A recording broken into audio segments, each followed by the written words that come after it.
할렐루야. 미국에 브래드 윌리엄스라는 스탠드업 코미디언이 있습니다. 이분이 지금 굉장히 40대 초반의 나이에 이제 코미디언, 지금 현재도 활동하고 있는 분인데, 이분은 태어나면서부터 이제 연골무형성증, 전문 용어로 연골무형성증, 또 보통 말하는 외소증이라는 병을 가지고 태어났다라는 것입니다. 쉽게 말하면 몸이 자라지 않는 병입니다. 이 병의 특징은 정상보다 머리가 크고 이마가 튀어나오고 콧대가 낮고 얼굴 중앙이 자라지 않는다고 합니다. 그리고 팔다리는 짧고 몸은 길고 또 손가락은 또 많이 짧고, 그래서 다 자란 성인의 키가 125cm에서 135cm, 4피트를 넘지 않는다는, 다 자라도 4피트를 넘지 않는다라는 것입니다. 얼마나 다들 키가 크십니까? 걱정하지 마십시오. 여러분들은 다 건강하신 분들입니다. 4피트를 넘지 않는 키로 자란다라는 것입니다. 처음 이 아이를 출산했을 때 이 부모님이 굉장히 큰 충격을 받았다라는 거예요. 이 두 부모님 모두 키가 크고, 특히 아버지는 남들이 봤을 때 야, 운동선수가 아니냐고 할 정도로 굉장히 키가 크고 덩치가 좋았습니다. 그래서 주변 사람들도 그러고 이 아버지도 우리 집에 아이가, 이 집에 아이가 나오면 최소한 미식축구 선수, 풋볼 선수가 될 만한 그런 몸과 덩치를 가지고 태어날 거다, 그렇게 다들 기대했다라는 것입니다. 그런데 막상 아이를 낳고 보니까 이 풋볼 선수가 아니라 풋볼 같은 아이가 나온 거예요. 미식축구 선수가 아니라 미식축구공 같은 아이가 나왔다라는 거예요. 막상 이 병은 사실은 대부분 유전적인 원인에 의해서 발생하는 병인데, 이 집안에 적어도 이 가족들이 아는 반에서는 할아버지 할머니도 그렇고 주변 친척들도 그 누구도 이런 병을 알았던 적이 없다라는 것입니다. 그래서 이 가족에게 왜 우리 집에, 왜 우리 아이가 이런 일이 생기나, 이런 아이가 태어나나 충격이었다라는 것입니다. 아무도 예측을 못했다. 이런 아이가 태어날 거라고는, 우리 집안에, 우리 가족에게 이런 일이 생길 거라고는 상상도 하지 못했다라는 것입니다. 부모님 입장도 그렇지만 이 태어난 아이 입장에서도, 이 브래드 윌리엄스도 태어나면서 자기가 이렇게 태어날 줄 몰랐다라는 거예요. 의학적으로, 과학적으로, 객관적으로 자기가 이렇게 태어난 거는 전혀 자기와는 관계없는 자기 잘못이 아니었다라는 거예요.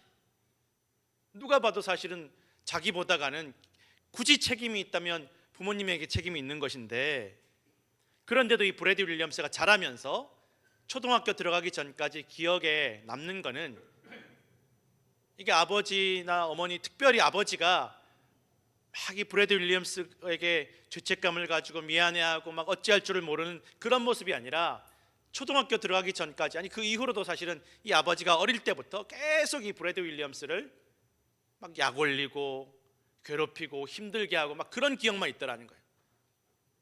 아니 속으로는 그렇게 좀 생각을 했다라는 거죠. 지가 잘못 낳아놓고 왜 나를 괴롭히나, 막 속으로 속상했다라는 거예요. 자라가면서 더 사춘기가 될수록 더 속상했다라는 거예요. 내 잘못이 아닌데 왜 나를 이렇게 힘들게 하나, 나한테 미안한 감정 가져야 되는 거 아닌가, 그렇게 속상하고 또 자기를 힘들게 하고 괴롭히는 아버지가 무서웠다라는 거예요. 그리고 아버지가 늘 이 브래드 윌리엄스를 약 올리고 힘들게 할 때마다 뭐라고 말하냐면, 자 이제 네가 한번 해봐. 아빠한테, 아빠가 너 약 올린 만큼 너도 한번 약 올려봐. 너 틀림없이 이제 세상 살아가면 다른 아이 너 가만 안 둔다. 너 나가면 밖으로, 집 밖으로 나가는 그 순간부터 계속 너를 조롱하고 약 올리고 힘들고 괴롭히게 할 텐데, 너 그때마다 질질 짜면서 가만히 있을 거냐. 자 빨리 아빠한테도 한번 해봐. 계속 그러면서, 그런 말을 하면서 훈련 아닌 훈련을 계속 하더라는 거예요. 막 계속 약 올리고, 이 조그만한 게 뭐 이 난쟁이가 막, 아버지가 막 그렇게 약 올리니까 더 화가 나고 속상하더라는 것입니다. 초등학교 들어가기 전까지 계속 그렇게 아버지가 키운 거예요. 그러다 보니까 이 브래드 윌리엄스가 초등학교 들어갈 때 이미 말로는 그 누구도 당할 수 없는 사람이 되어 있더라는 거예요. 뭐 어른이든 아이든 덤비기만 해라, 내가 다 아주 그냥 말로 그냥 다 밟아버릴 테니까, 그러면서 완전히 그냥 담대한 아이가 되었다라는 것입니다. 키는 조그만한 아이가 담대해지더라는 것입니다. 학교에 초등학교 처음 입학하는 날, 그래서 이 브래드 윌리엄스는 나는 키도 작고 나는 왜 이렇게 작고 아이들이 놀리면 어떡하지 막 걱정하면서 간 게 아니라 누구 한 명 걸려라. 내가 오늘 그냥 확 그냥 말로 그냥 밟아버리려니까 누구 한 명 나한테 걸려라. 그런 마음으로 학교를 갔다는 거예요. 아니나 다를까 처음 학교 들어간 날 아이 한 명이 막 와가지고 막 웃으면서 손가락질하면서 놀리는 거예요. 이 난쟁이야, 넌 난쟁이야. 이 브래드 윌리엄스가 그 말을 딱 듣고 난 난쟁이야 막 이러는 게 아니라 같이 웃으면서 손가락질하면서 너 엄마 없지? 너 엄마 없을 거야. 그랬다라는, 진짜 엄마가 있는지 없는지 모르는데 약 올린 애가 막 울더라는 거예요. 진짜 엄마가 없었거든요. 그 동네는 사실은 거의 한 반 이상이 다 엄마나 아빠가 없는 가정들이 많아서 얻어 걸리면 이제 걸리는 거는, 오히려 약 올리러 온 애가 막 울고 막 난리가 난 거예요. 그래서 교장실에 불려가고 이 교장 선생님이 너 왜 애를 울렸냐? 너 아버지한테 전화했냐? 그런데 이 브래드 윌리엄스가 어떡하지? 잘못했습니다 그런 게 아니라 전화하세요. 빨리 전화하세요 우리 아빠한테. 담대하다라는 거예요. 담대하다는 거예요. 아무것도 두려워하지 않는 거예요. 그래서 브래드 아버지한테 전화를 했더니 교장 선생님이 우리 애가 먼저 시비 건 게 아니라 그 싸움을 끝냈으니까 우리 애 잘못한 게 없다고 딱 전화를 끊어버려요. 그래서 이제 브래드가 울고 있는 아이한테 봐라 이게 우리 아버지야 라고 막 자랑스러워하더라는 것입니다. 그렇게 그날 집에 돌아오니까 아버지가 자랑스럽더라고. 너 참 자랑스럽다고. 너 두려워하지 않고 낙심하지 않고 누가 약 올려도 굴복하지 않고 자랑스럽다. 싸움을 시작한 게 아니라 네가 싸움을 마무리 지었으니까 참 자랑스럽다고. 그러면 그 다음부터 아빠가 안 그래도 그 다음부터 또 약 올리는 거예요. 이 난쟁이야 막 그러고 또 막 괴롭히고 별의별 방법을 다 동원해서 이 브래드를 훈련 아닌 훈련을 시키더라는 거예요. 막 잘못했을 때는 야를 싱크대 그 테이블 위에 올려놓고, 아니 그게 뭐 문제가 될 것 같지 않지만 그때 요 브래드의 키가 2피트밖에 되지 않는데 싱크대 높이가 한 5피트 된다라는 거예요. 그러니 거기에 올려놓고 나가버리더라는 거예요. 혼자서 막 외롭고 막 어쩔 줄을 모르고 안절부절하면서 그 시간을 또 견뎌내는 거예요.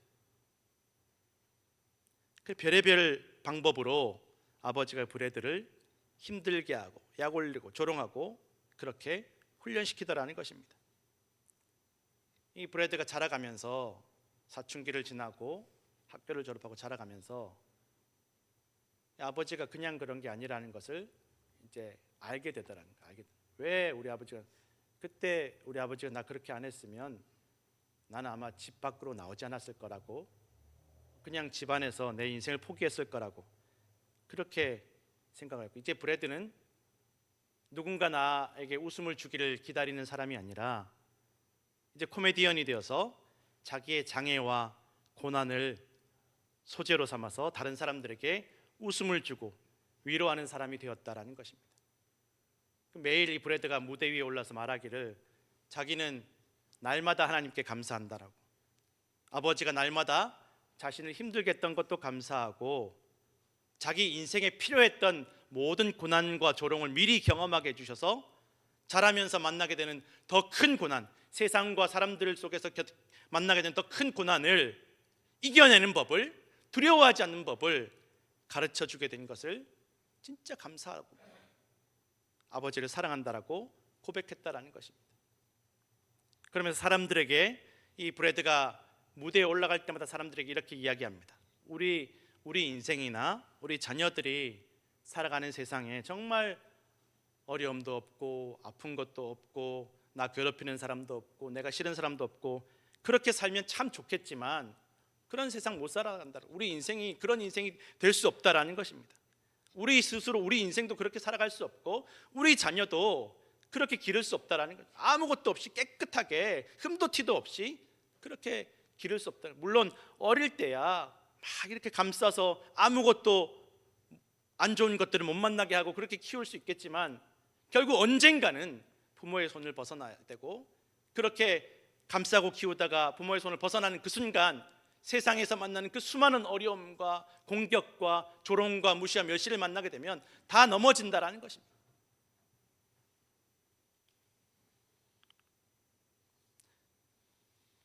부모가 언제까지 그렇게 보호할 수가 없고 언제까지 곁에 있을 수 없다라는 것입니다. 그래서 이 브래드가 말하는 것은 결국은 고난을 반드시 겪어야 된다라는 거죠. 어려움을 겪어야 된다라는 것입니다.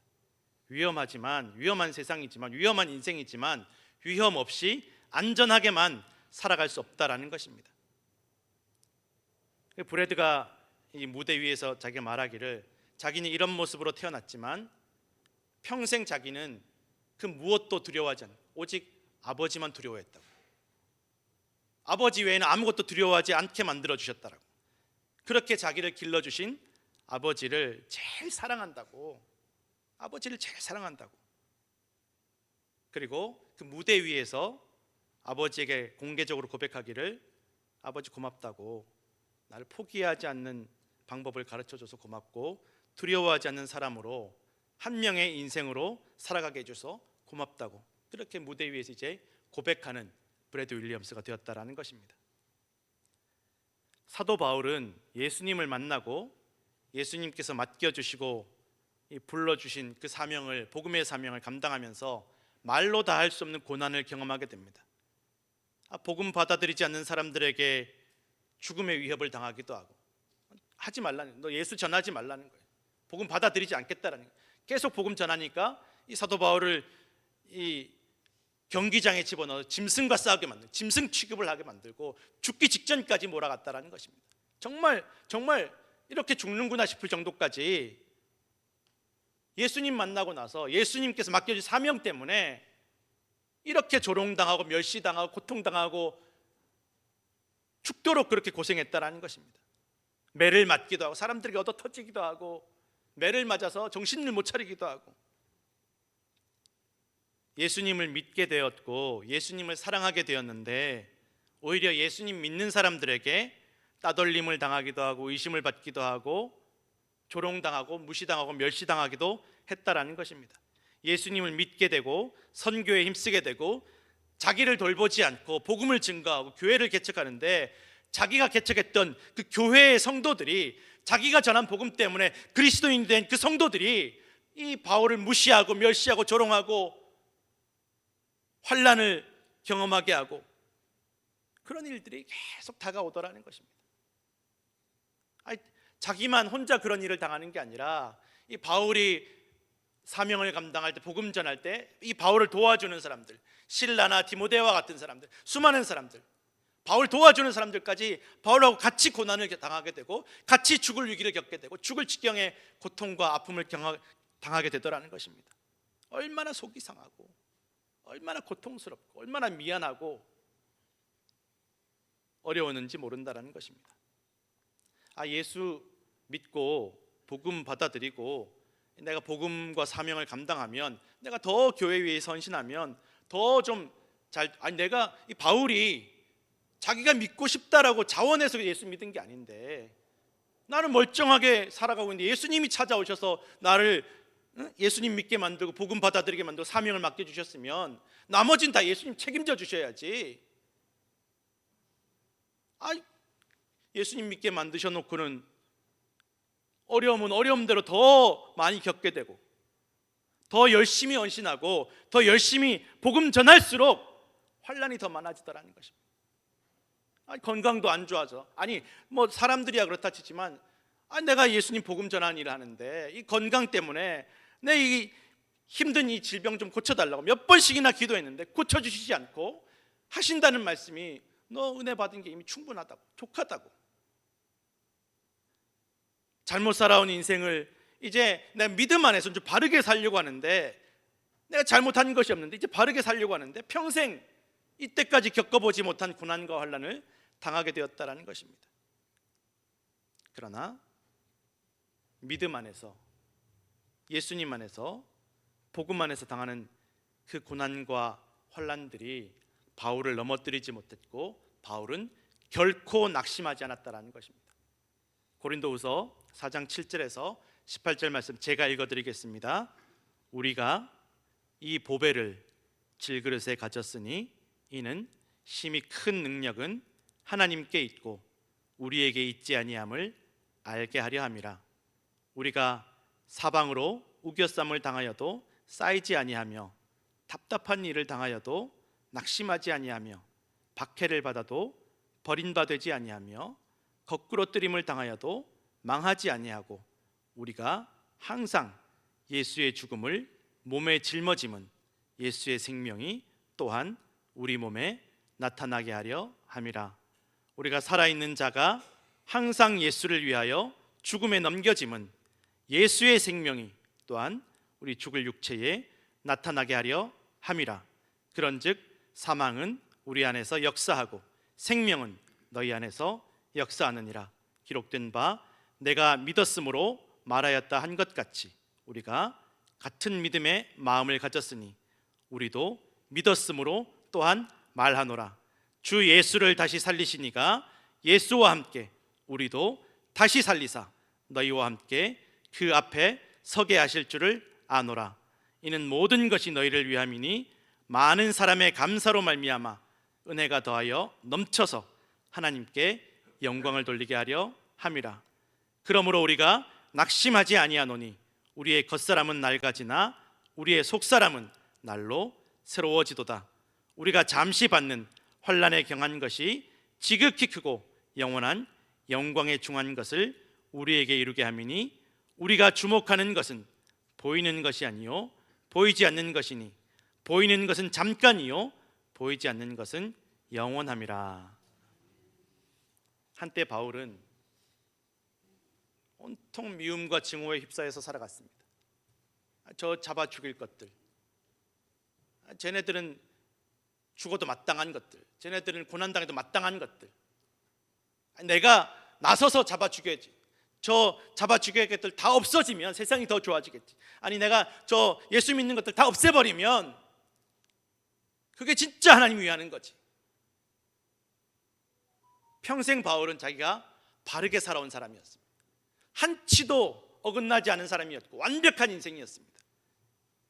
그런 세상에서 살고 싶어서 그 온전치 못해 보이는 그 그리스도인들을 다 잡아 죽이던 사람이 바울이었어요. 자기는 떳떳한 사람이었고 당당한 사람이었고 괴롭힘 당하는 사람이 아니라 괴롭히는 사람이었고 죽임 당하는 사람이 아니라 죽이는 사람이 바울이었다는 것입니다. 그러나 이제 바울은 예수님을 만나고 믿음 안에서 그리스도인들과 함께 고난을 당하고 더 심한 고난이 기다리는 것을 알면서도 그 길을 걸어가고 미움받게 되었고 바울은 예수 그리스도의 복음을 위해서 고난의 길을 스스로 걸어가고 있다는 것입니다. 미워하던 사람이 미움받는 사람이 되었지만 이게 바울에게는 전혀 문제가 되지 않았습니다. 자신이 예수님을 위해서 복음을 위해서 교회를 위해서 고난당하는 것이 생명 잃어버리는 것이 이게 너무 당연하고 자연스럽고 기쁜 일이 되었다는 것입니다. 예수님 만나고 나서 바울 주변의 세상이 바뀌지 않았습니다. 바울이 바뀌었습니다. 그렇게 바울의 믿음은 더 깊어졌고 예수님을 더 사랑하게 되었고 고난을 만날수록 환난을 만날수록 더 예수님을 통해 자신을 미워하고 공격하는 이들을 사랑하게 되었고 예수님 안에서 어려움 당하는 이들을 위로하는 그리스도인이 되었다라는 것입니다. 하나님을 위해서 내가 무엇인가 옳은 일을 해드리는 사람, 하나님 내가 저 그리스도인들 다 죽여버리면 하나님께 더 영광이 되겠죠. 이게 하나님 위하는 길입니다. 그런 사람이 아니라 이제는 환난 가운데 죽음의 위기 가운데 더 하나님만 의지하는 사람이 되었음을 고백하고 있다는 것입니다. 하나님 나만 믿으십시오. 내가 다 해결하겠습니다. 내가 하나님 위해서 뭔가 해드리겠습니다. 가 아니라 하나님 나 도와주십시오. 하나님 나 도와주십시오. 예수님 나 도와주십시오. 나 하나님만 의지합니다. 이 환난 가운데 고통 가운데 아픔과 상처 가운데 하나님 나 도와주십시오. 예수 그리스도를 믿는 믿음 안에서 예수 그리스도의 고난에 참여하는 수많은 성도들이 하나님께 위로받을 것을 말하고 있고 하나님의 위로로 고난당하는 사람들을 돌보고 위로하게 하실 것을 말하고 있다는 것입니다. 고난 안 받는 게 아니라 고난 가운데 하나님의 위로를 받을 것이고 하나님께 받은 그 위로로 말미암아 다른 고난 받는 이들을 위로하게 하실 것이라고 이 바울이 고백하고 있다라는 것입니다. 성도 여러분, 우리가 신앙생활하면서 더 열심히 믿으려고 할 때 여전히 환난과 고통이 찾아올 수 있고, 교회에서 맡겨주신 사명을 감당하다가 상처받고 속상하고 눈물 나고 할 수 있다는 당연한 것입니다. 당연한 것입니다. 나 예수 믿으니까, 교회 다니니까, 나 믿으니까 어려움도 없고 상처도 없고, 점집에 가시기 바랍니다. 복채를 들고 점집에 가시기 바랍니다. 부적값을 들고 점집에 가시기 바랍니다. 그 환난 가운데 내가 믿음 생활하면서 더 열심히 믿으려고 할수록, 환난이 다가올수록 그 환난 가운데 더 하나님을 의지하는 믿음을 붙잡으면 그 고난과 환난을 이겨내게 하시고, 그 고난과 환난이 우리의 능력이 되게 하실 줄로 믿으시기 바랍니다. 우리의 믿음이 더욱 자라게 하신다라는 것입니다. 예전에 제가 한번 말씀드렸지만, 저도 어릴 때 시골에 자라서 이 키질 뭔지 아시죠? 키질. 키 못 보신 분 있으세요? 이수정집이 키 뭔지 모르죠? 머리에 쓰는 거 있어요. 이렇게 머리에 쓰는 거, 이렇게 머리 쓰는 게 아니라 알곡과 가라지를 구별하는 거. 이렇게 흔들면 흔들수록 어떻게 됩니까? 알곡은 이 주인에게 가까이 나오고, 흔들수록 가라지는 날아가 버리는 거예요. 날아가 버리는. 성도는, 우리는 알곡입니까? 가라지입니까? 흔들릴수록 하나님께 더 가까이 가고 계십니까? 흔들릴수록 날아가 버리고 계십니까? 성경이 말하는 믿음은 믿기만 하면 어떤 어려움도 환난도 고난도 죽음도 피해가는 부적이 아니다라는 것입니다. 성경이 말하는 믿음, 구원과 영생의 믿음은 어떤 고난과 환난을 만나도 더 하나님 의지하게 하고, 더 하나님만 의지하여 넉넉히 이겨내고, 그 고난과 환난이 능력이 되게 하시고, 고난 당할수록 단단해지고 성숙해지는 믿음임을 기억하시기 바랍니다. 기어이 더 하나님 의지하고, 기어이 더 사랑하고, 기어이 죽음 가운데서 부활하며 기어이 영원한 생명을 얻는 것이 바로 믿음의 능력이라는 것입니다. 성도 여러분, 환난 속에서, 환난 때문에 하나님과 멀어지고 믿음을 포기하고 낙심하는 것이 아니라, 환난 때문에 더 하나님을 의지하고 환난 당하는 서로를 위해서 기도로 위로하시고 도우시는 성도들 되시기를 간절히 축원합니다. 기도하겠습니다.